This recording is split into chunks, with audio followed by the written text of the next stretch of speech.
कर्पूरगौरं करुणावतारं संसारसारं भुजगेन्द्रहारं सदा वसन्तं हृदयारविन्दे भवं भवानी सहितं नमामि। ॐ नमः शिवाय। ॐ नमः शिवाय। ॐ नमः शिवाय। शुभं शुभं कुरु कुरु शिवाय नमः। ओम। समस्त प्राणियों का पालन पोषण करने तथा तीनों लोकों की रक्षा करने में जिनका हृदय निरंतर लगा हुआ है, ऐसे शिव शिवा को मेरा नमस्कार है। समस्त देवों तथा असुरों द्वारा पूजित शंकर और पार्वती को मेरा बार बार नमस्कार है।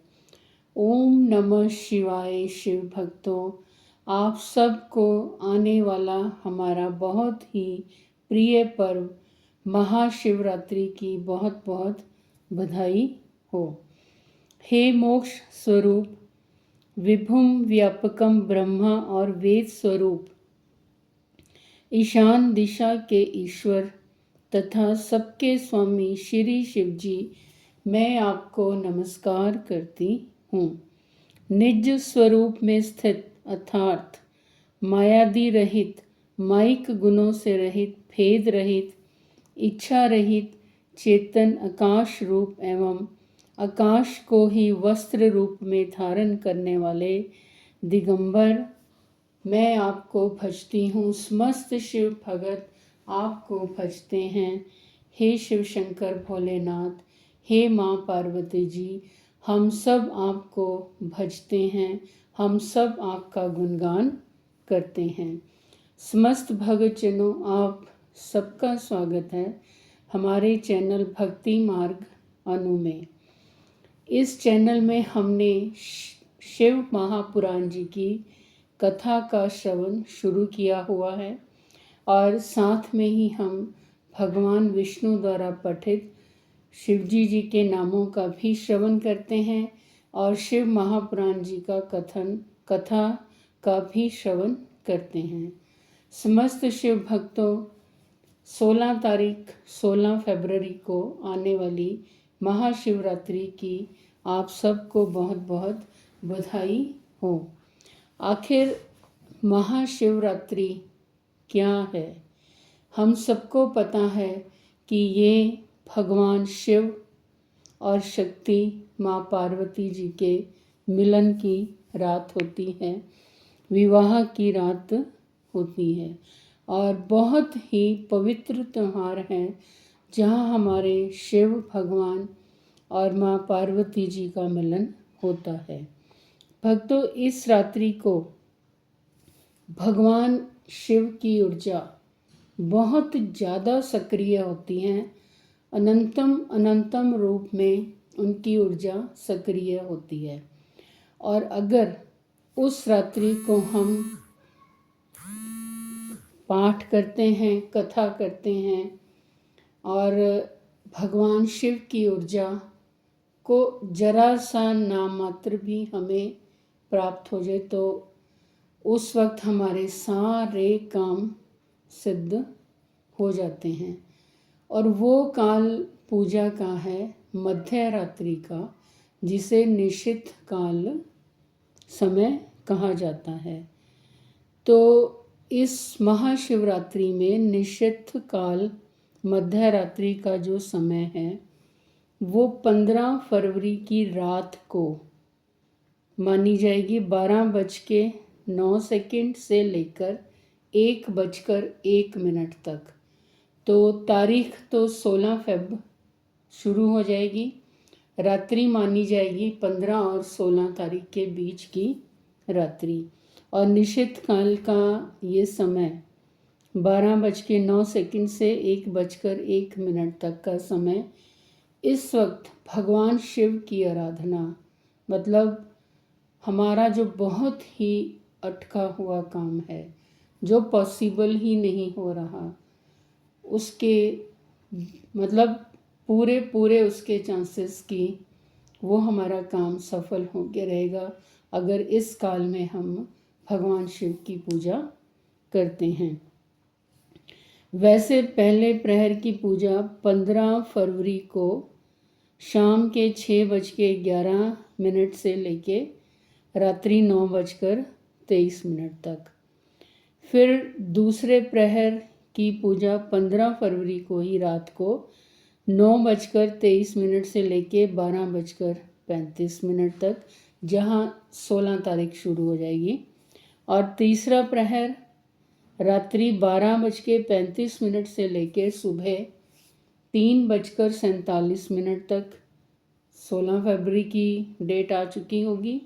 और चौथे प्रहर की पूजा 16 फरवरी की सुबह 3:47 से लेके 6:58 तक, ये 4 प्रहर की पूजा, ये भी अनंतम फल देने वाली पूजा होती है, क्योंकि महत्व ही शिवरात्रि का है, जब भगवान शिव और माँ पार्वती जी का विवाह होता है और उस रात पूरी रात भगवान शिव की ऊर्जा अनंतम अनंतम बरस रही होती है। और जो हमारे भक्त व्रत करते हैं वो बहुत ही सिंपल और सात्विक भोजन उस दिन ग्रहण करें। तो भक्तों, आने वाली इस महाशिवरात्रि का पूरा पूरा फल उठाएं। भगवान शिव की पूजा, रात्रि की पूजा अवश्य करें। अब हम भगवान शिव के नामों का श्रवण करते हैं। पिछली श्रृंखला से आगे की ओर बढ़ते हुए दक्षः नमः कुशल, कपर्दी नमः जटाजूट धारी, काम शासनः नमः कामदेव का दमन करने वाले, शमशान निलह नमः शमशानवासी, सूक्ष्मः नमः सर्वव्यापी, शमशाननास्थः नमः शमशान भूमि में विश्राम करने वाले, महेश्वर नमः महान ईश्वर या परमेश्वर, लोककर्ता नमः जगत की सृष्टि करने वाले, मृगपति नमः मृग के पालक या पशुपति, महाकर्ता नमः विराट ब्रह्मांड की सृष्टि करने के समय महान कृतत्व से संपन्न। तो भक्तों, ये थे भगवान शिव के कुछ नामों का श्रवण जो भगवान विष्णु द्वारा पठित थे। तो अब हम कथा की श्रृंखला में आगे की ओर बढ़ते हुए, जहाँ हमने पीछे श्रवण किया था कि चंचुला का पाप से भय एवं संसार से वैराग्य। तो जब चंचुला का दुराचारी पति बिंदुक मर जाता है तो वो चंचुला बहुत समय तक पुत्रों के साथ घर में ही रही। एक दिन दैव योग से किसी पुण्य पर्व के आने पर वह स्त्री भाई बंधुओं के साथ गोकर्ण क्षेत्र में गई। तीर्थ यात्रियों के संग से उसने भी उस समय जाकर किसी तीर्थ के जल में स्नान किया। फिर वह मेला देखने की दृष्टि से बंधुजनों के साथ इधर उधर घूमने लगी। घूमती घूमती किसी देव मंदिर में गई और वहाँ उसने एक देवज्ञ ब्राह्मण के मुख से भगवान शिव की परम पवित्र एवं मंगलकारिणी उत्तम पौराणिक कथा सुनी। कथावाचक ब्राह्मण कह रहे थे कि जो स्त्रियां पुरुषों के साथ व्यभिचार करती हैं वे मरने के बाद यमलोक में जाती हैं। तब यमराज के दूत उनकी योनि में तपे हुए लोहे का परिख डालते हैं। पौराणिक ब्राह्मण के मुख से यह वैराग्य बढ़ाने वाली कथा सुनकर चंचुला बहुत ज़्यादा भय से व्याकुल होकर कांपने लगी। जब कथा समाप्त हुई और सुनने वाले सब लोग वहाँ से बाहर चले गए, तब वह भयभीत नारी एकांत में शिव पुराण की कथा बाँचने वाले उस ब्राह्मण देवता से बोली। चंचुला ने कहा, ब्राह्मण, मैं अपने धर्म को नहीं जानती थी, इसलिए मेरे द्वारा बड़ा दुराचार हुआ। मेरे ऊपर अनुपम कृपा करके आप मेरा उद्धार कीजिए। आज आपके वैराग्य रस से ओतप्रोत इस प्रवचन को सुनकर मुझे बड़ा भय लग रहा है। मैं कांप उठी हूँ और मुझे इस संसार से वैराग्य हो गया है। मुझ मूढ़ चित्त वाली पापनी को धिक्कार है। मैं सर्वतः निंदा के योग्य हूँ और अपने धर्म से विमुख हो गई हूँ। न जाने किस किस घोर कष्टदायक दुर्गति में मुझे पड़ना पड़ेगा और वहाँ कौन बुद्धिमान पुरुष कुमार्ग में मन लगाने वाली मुझ पापनी का साथ देगा। मृत्यु काल में उन भयंकर यमदूतों को मैं कैसे देखूंगी जब वे बलपूर्वक मेरे गले में फंदे डालकर मुझे बांधेंगे। तब मैं कैसे धीरज धारण कर सकूंगी। नरक में भी मेरे शरीर के टुकड़े टुकड़े किए जाएंगे। उस समय मैं विशेष दुख देने वाली उस महायातना को कैसे सहूंगी। मैं तो बहुत बुरी तरह मारी गई, मैं जल गई, मेरा हृदय विदीर्ण हो गया और मैं सब प्रकार से नष्ट हो गई। ब्राह्मण, आप ही मेरे गुरु, आप ही माता और आप ही पिता हैं। आपकी शरण में आई हुई मुझ दीन अबला का आप ही उद्धार कीजिए, उद्धार कीजिए। तब सूत जी शौनक जी को कहते हैं, इस प्रकार खेद और वैराग्य से युक्त हुई चंचुला ब्राह्मण देवता के दोनों चरणों में गिर पड़ी। तब उन बुद्धिमान ब्राह्मण ने कृपा पूर्वक उसे उठाया और फिर उसे समझाया। चंचुला की प्रार्थना से ब्राह्मण का उसे पूरा शिव पुराण सुनाया और तब उस समय वो शरीर छोड़कर शिवलोक में जाके पार्वती जी की सखी बनती है। तो ये वाली सारी कथा शिव भक्तों हम अगली वीडियो में श्रवण करेंगे। आज हम कथा को यहीं पर विराम देते हैं और महाशिवरात्रि के पर्व को उत्साहपूर्वक मनाएंगे। हम शिवजी जी का गुणगान करेंगे और उस रात्रि में जो भी शिव भक्त चारों प्रहर की पूजा कर सकें तो बहुत ही बढ़िया, बहुत ही अच्छा, बहुत ही फलदायी है। और जो 4 प्रहर की पूजा नहीं भी कर पाएंगे तो निशीथ काल मध्य रात्रि वाली पूजा अवश्य करें। भगवान शिव का गुणगान करें।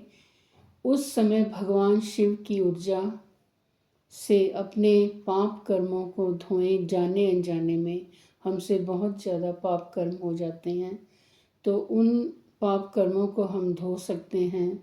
और मनुष्य जीवन है, कोई ना कोई समस्या भी रहती है, तो हमारी समस्याओं का भी समाधान हो सकता है। तो भगवान शिव के गुणगान के साथ हम यहीं पर अपनी इस वीडियो को विराम दूंगी। आपको वीडियो पसंद आए तो भक्तजनों शेयर अवश्य करिए, चैनल को सब्सक्राइब करें। ईश्वर भक्ति के जो भी अनुभव आप हमसे साझा करना चाहते हैं तो हमारे डिस्क्रिप्शन बॉक्स में व्हाट्सएप नंबर दिया गया है, ईमेल आईडी दी गई है, जहां पर आप हमारे साथ अपने अनुभव साझा कर सकते हैं। तो अब भगवान शिव को याद करते हुए, उनका गुणगान करते हुए, माँ पार्वती जी को प्रणाम करते हुए, प्रभु कार्तिकेय जी को प्रणाम करते हुए, प्रभु गणेश जी को प्रणाम करते हुए, प्रभु नंदीश्वर जी को प्रणाम करते हुए भगवान शिव का गुणगान करते हैं। ओम नमः शिवाय, ओम नमः शिवाय, ओम नमः शिवाय। शुभम शुभम कुरु कुरु शिवाय नमः। ओम नमः शिवाय। ओम नमः शिवाय। ओम नमः शिवाय। शुभम शुभम कुरु कुरु शिवाय नमः।